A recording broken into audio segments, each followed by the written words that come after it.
All right, I love this view. Caldas is over there on top of that hill, kind of. Um, yeah, I'm gonna buzz over there and run the camera. I've been trying to get some footage to put with my longer, I don't know what you call them, exploratory videos on bugaboo words for the grayscale, right? But coming up with new images that fit everything you're talking about is making a feature-length documentary and not doing like a podcast or something. It's a lot of work. So I'd rather, do dramatic narrative or narrative pieces that are more artistic.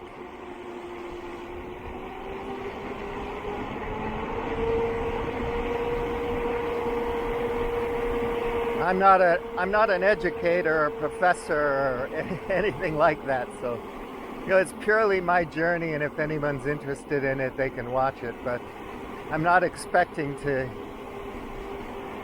become rich and famous from it. I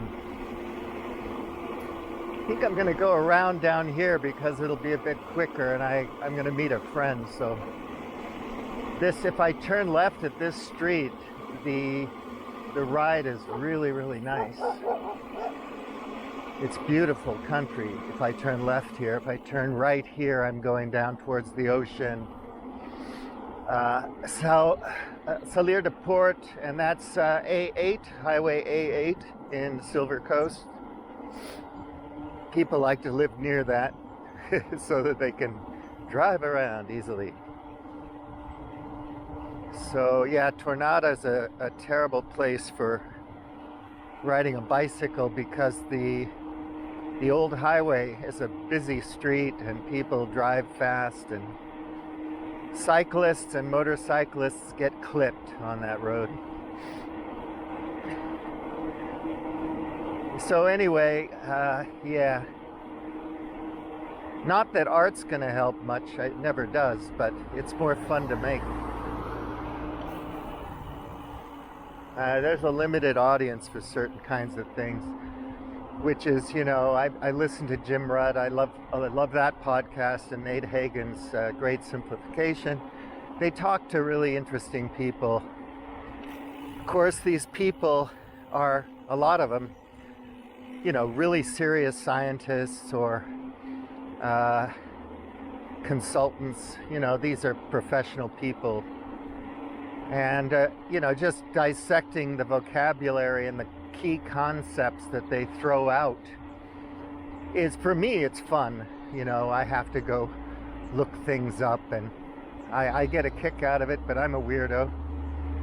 But for most people, I imagine it just goes over their head, and they switch it off very quickly. And this is, like I was talking about at my desk, this is typical. People read an article that makes sense to them, that confirms their biases, and that's the end of it. And then they can't understand any other perspectives that are nuanced around it, even if it comes from mainstream media. So you can read Bloomberg, Forbes, and The Economist, and the New York Times, Washington Post, all just staying America-centric and have some different perspectives on an issue without even going to alternative media. Oh my God, mio Dio.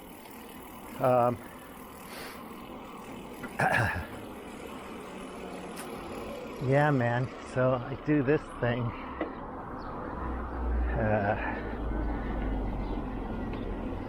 So it's tough, and then you ask somebody, 19th century poetry or the Romantics, or, you get into something,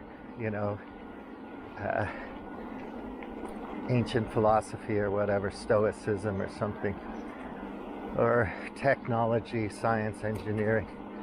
People are like, what the hell are you talking about? Look at that place. fixer-upper. Who's coming? Beautiful place, great location. Come on, people, fix it up.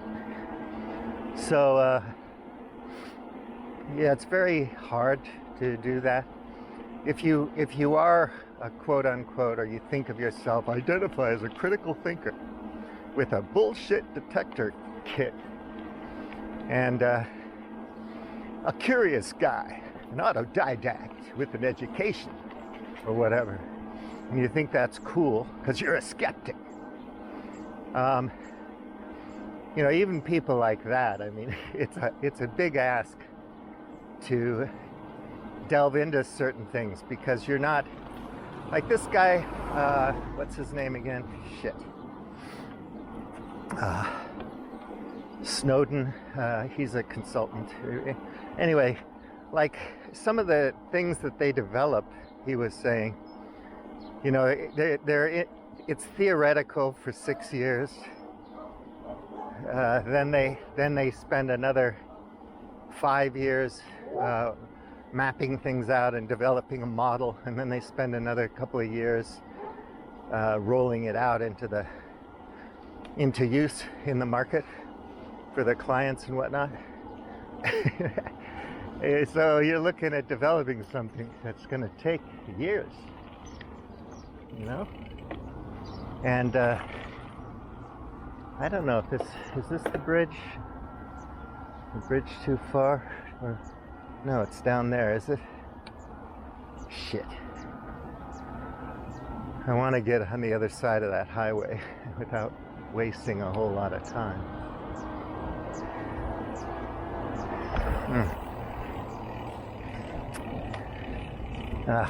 I don't know if there's a tunnel here. Shit.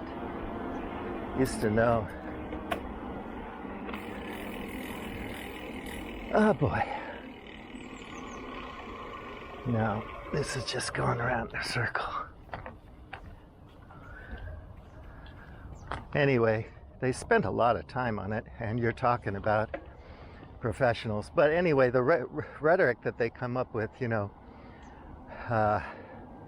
mapping out story models in some particular kind of stochastic landscape, whatever, building grids and graphs and doing the math, and you know, gathering all kinds of metadata and analyzing that, and you know, small things, lots of information from different small angles, you know. I don't know. Anyway, they got their rhetoric and their language, and well, it was right there, wasn't it, the bridge? So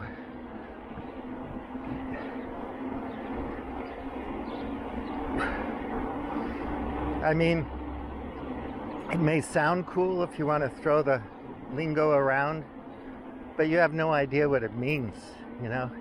Unless you look it up, put it in context, you know, delve into their models, into case studies and whatnot, and see how it plays out for the clients in real world execution, you know. You have no clue, and then you wonder, how is this going to help me? Well, it doesn't help you or me. It's good stuff for the players, because they want to maximize profits. So they want to influence people. So it behooves the players to listen to the customers and gather as much info and data about the stories they're telling about your product and service and whatnot, to be able to effectively develop goods and services that they want and will establish a relationship with. So, you know, maybe that's part of your job, is to file something about this shit.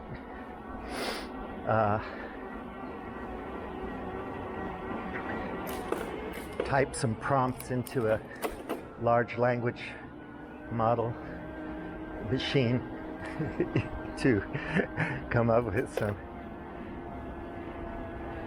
information, you know, that you spider through the whole world of data. to get and then make sense of that, utilize it. Most people aren't thinking like that. And so what is the value of, what's our value moving forward? It's morning here, 10 o'clock a.m., 20 degrees. It's beautiful. But world's changing fast, and where do you fit in? People are trying to figure out where they fit in, what they're going to be good for,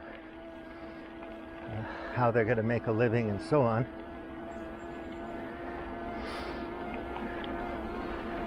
And how many of us are they, the players, going to need? And then once the elite players don't need a certain kind of consumer anymore, what do they need besides power and control? What do they need to fuel their competition? You know, to acquire status and power and influence. Once you get to a certain point and you don't need people anymore, really, not that much.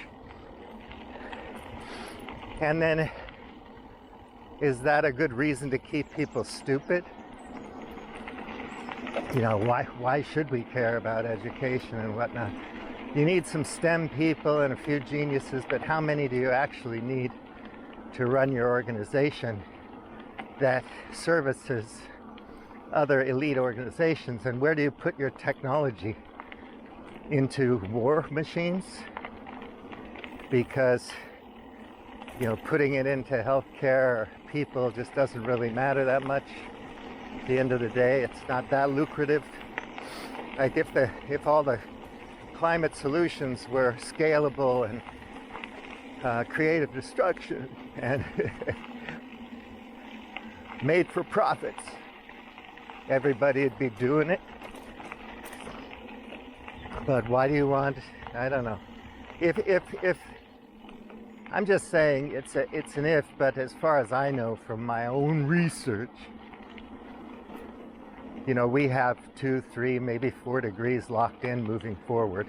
Nobody knows how quickly that's going to happen due to self-reinforcing feedbacks and other things, you know, in the complexity of climate. So we don't know when our world will become uninhabitable for our particular species. Could be fast, but never mind that. So you're thinking, if you're a profit seeker, a rent seeker, a player, where do you put your bets? You're gonna bet on people? Why? So then the culture wars becomes a very nice tool for neoliberal capitalists. I'm not vilifying capitalism. It is a thing, and so is neoliberalism. You can define it as you will based on your depth and granularity of understanding of the concept in various contexts. But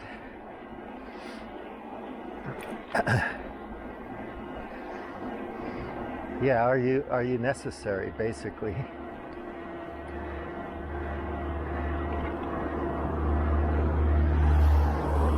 So when things get difficult, who inherits the earth? I don't know, but we're going to find out. I would really bet on that. I'd bet my life on it. And we'll know sooner than later which way this is going to tip after we acknowledge and recognize the data that's come in about tipping points.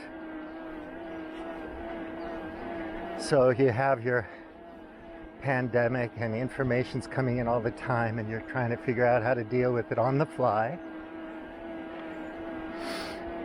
So there are models where, decision-based models where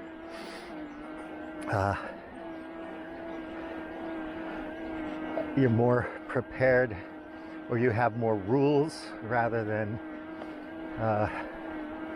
heuristics, more open kind of hints at what to do, how to do. There was an interesting discussion at the end of the Noise book with Kahneman about that. And Snowden deals with this kind of stuff a lot. So how do we train an organization to make better decisions, and based on what?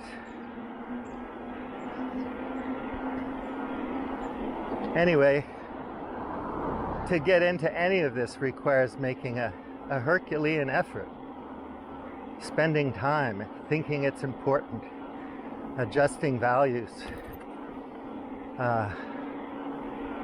There's a nice little fun little beer place. Can't see it.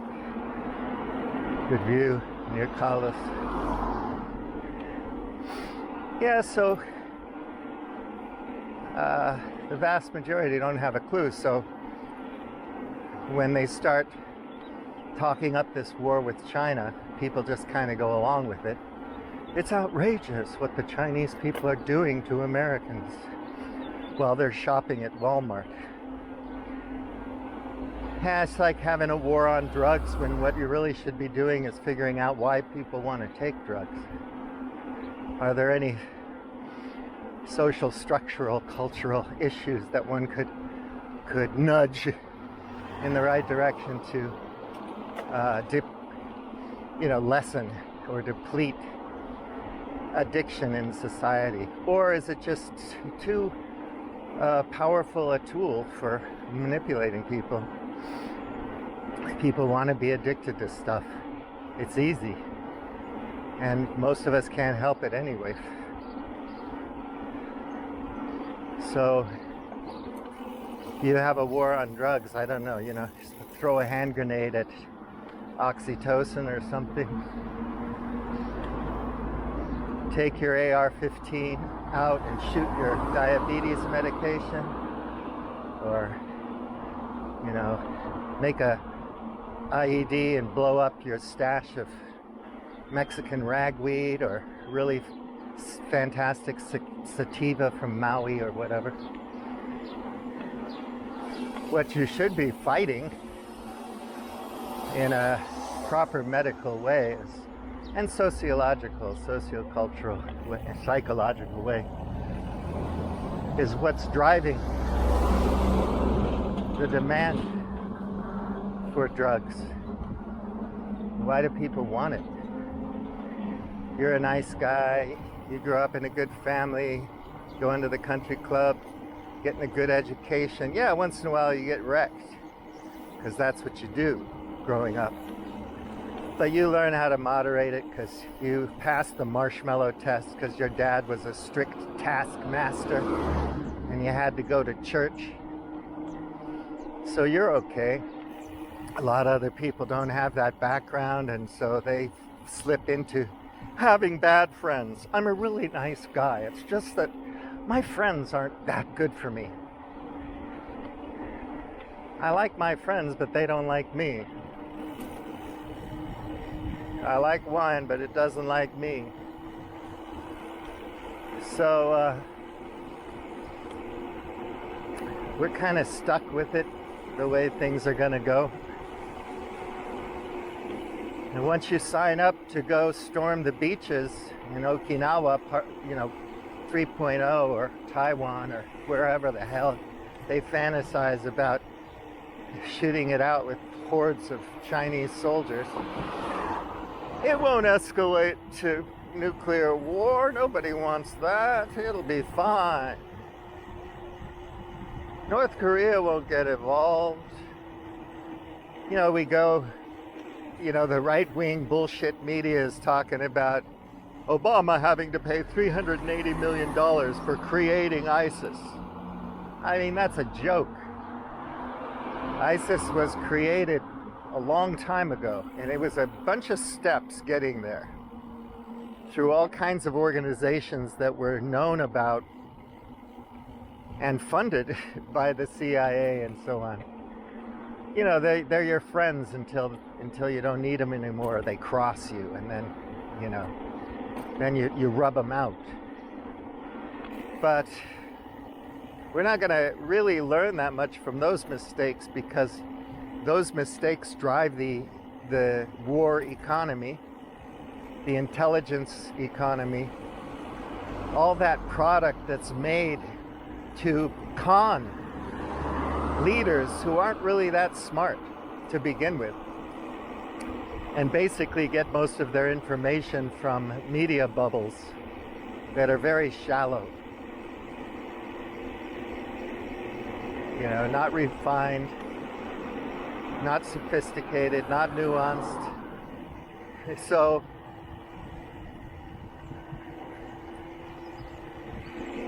and then we think that they're actually representing us when we don't even know what we want.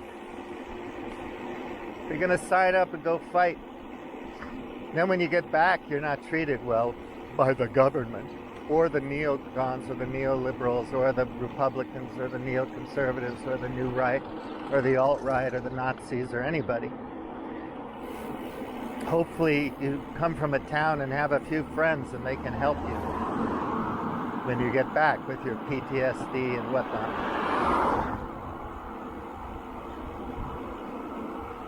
And you're going to use really high-tech weaponry, which is difficult to build, requires a lot of computer chips. The munitions are expensive and hard to make. And when they get blown up, they're useless. But you got to have the highest of the high tech. And then, of course, that technology, we're so blessed, is going to trickle into the consumer market. Oh, thank you. You get the internet and all these other things we don't know how to deal with. It's like, you have high-tech weaponry to thank for your YouTube channel, Mr. Bullion T.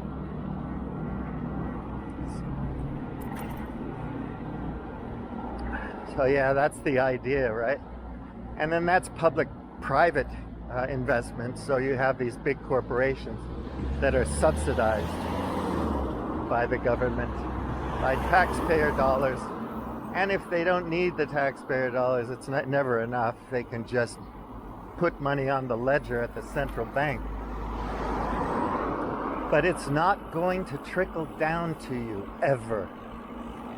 The only thing you're going to have is a better camera, a better iPhone, a car that's now a really complicated computer, and all this kind of stuff. So you're very excited to have all this technology driving everything, but you still feel lonely and sad and tired and sick and tired of being sick and tired.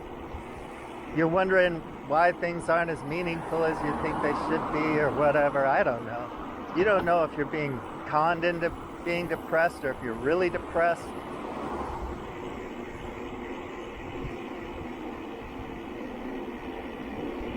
So it's quite a conundrum, quite a vicious predicament. In Portuguese, addiction is viciado. So yeah,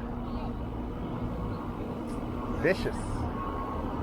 It'll eat you alive, my friend. Okay, I'll stop for now. Well, I'll go into town a little bit so you can see where I'm at. I've got to look for a rula, a particular rula.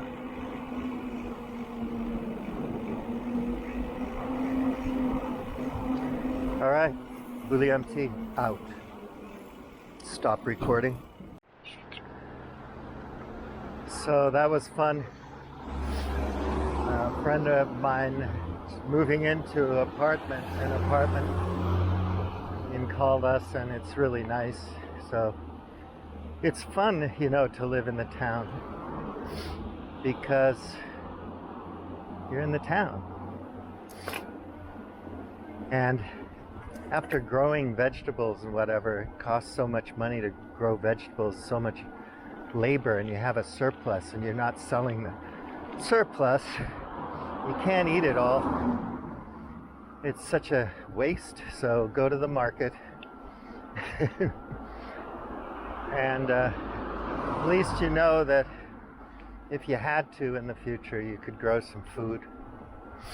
But some of these places are so big and they have big verandas, and you can have a mini permaculture garden on your veranda.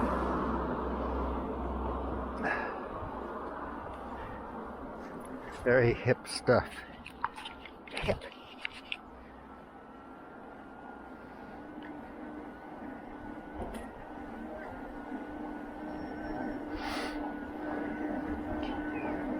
Yep.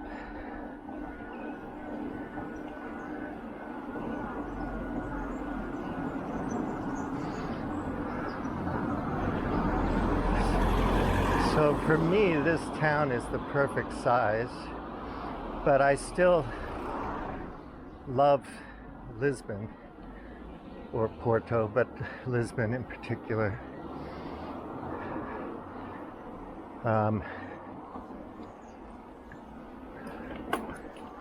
It's just such a gas to visit, so much going on.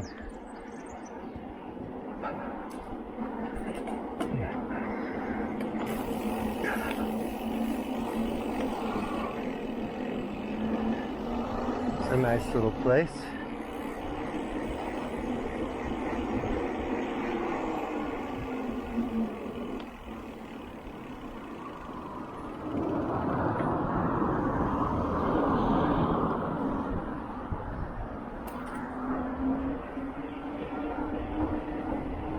Koto, Salir de Matos. Yeah, I wonder going back the same way. It's kind of a pretty quick way to go.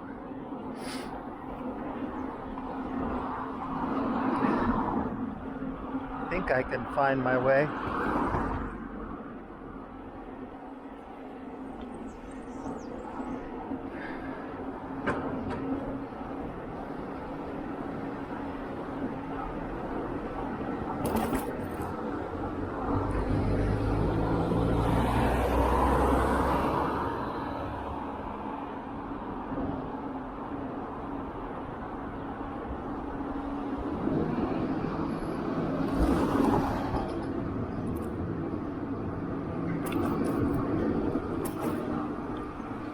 Yeah, down that way.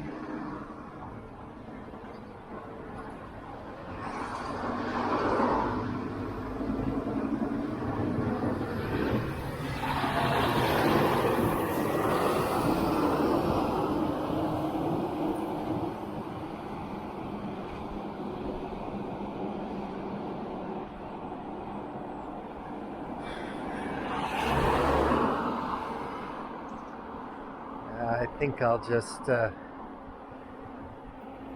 go through Salir de Matos.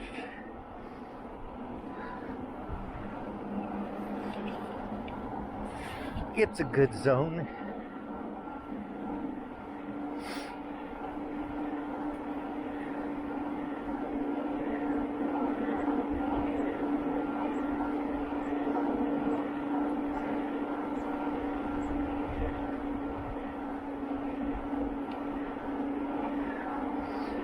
Yeah, so my friends are very creative people.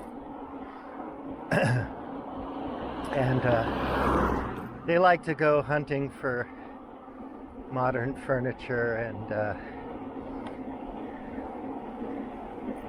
little knickknacks and things that you can pick up at little shows or from the street. Nice little pieces of something that you think you're going to do something with. It looks like junk now, but I'm going to do something with it. I'll turn it into gold. I'm a junk alchemist. Picked it up off the street, sold it at an auction for $1 million.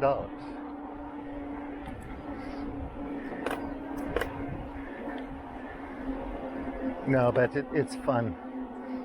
This country is a fun place to comb around, just looking at old things, if that's your pleasure.